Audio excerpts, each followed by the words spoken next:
বিসমিল্লাহির রহমানির রহিম।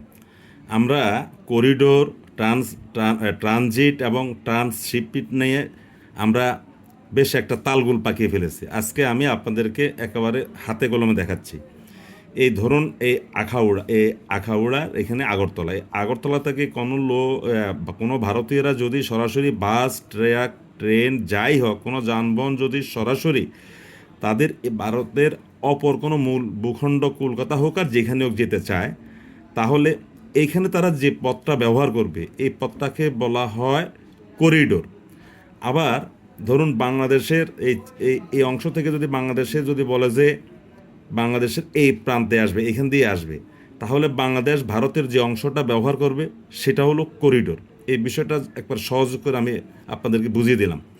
এই হলো করিডোর আর এই হলো করিডোর। এখন ট্রানজিট কোনটা? ট্রানজিটটা হলো, যেমন এটা হলো আমাদের বাংলাদেশ, এই হলো নেপাল, এই হলো ভুটান। আমি যদি সড়ক পথে এখানে যেতে চাই পণ্য নিয়ে, বা আমরা যাত্রীরা যাই এখানে যাই, তাহলে মধ্যখানে যে জায়গাটা পড়বে এইটা হলো ভারত বা যে কোনো দেশ হতে পারে। মানে প্রথম রাষ্ট্র তার যে রাষ্ট্রে যাবে, মধ্যখানে একটা হোক আর দুইটা হোক পাঁচটা হোক, যে রাষ্ট্রগুলো পড়বে ওই রাষ্ট্রগুলাই হলো ট্রানজিট রাষ্ট্র। ওইখানে যদি অতিক্রম করতে হয়, এইখানে এই ভিসাটা নিতে হয়। এখন বাংলাদেশ থেকে যে দাবি উঠছে, সাধারণ মানুষ বলছে যে তাদেরকে যেন ট্রানজিট ভিসা না নিয়ে সরাসরি যেন জনগণ ভুটানে এবং নেপালে যেতে পারে।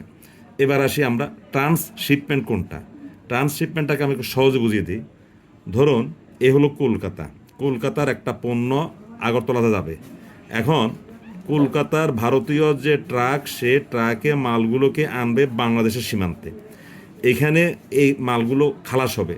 খালাস হওয়ার পরে বাংলাদেশের মালিকানাধীন বাংলাদেশের যে পরিবহন আছে, এই বাস, ট্রাক, ট্রেন যাই বলি, তারা এই পণ্যটাকে নিয়ে ঠিক বাংলাদেশের এই সীমানা, ইন্ডিয়ার এই সীমানায় ঢুকবে না, এই সীমানায় আবার যাবে।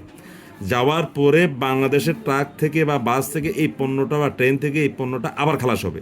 খালাস হওয়ার পরে ভারতের পরিবহন, ট্রাক হোক যাই হোক, তারা নিয়ে তাদের সেই ওই অঞ্চলে পণ্যগুলো নিয়ে যাবে।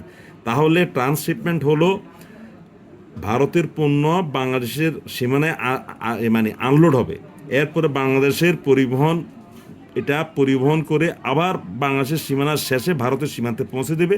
সেখান থেকে ভারতের ট্রাক বা বাস তারা নিয়ে যাবে। এটা হলো ট্রান্সশিপমেন্ট। এখানে কিন্তু এক দেশের পরিবহন অন্য দেশে যায় না।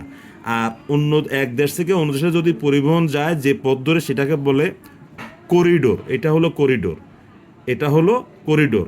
আর কোনো রাষ্ট্র অপর রাষ্ট্রে যাওয়ার মধ্যখানে যদি কোনো রাষ্ট্র থাকে, সেখানে যে প্রক্রিয়া, এটা হলো ট্রানজিট। ধন্যবাদ সবাইকে।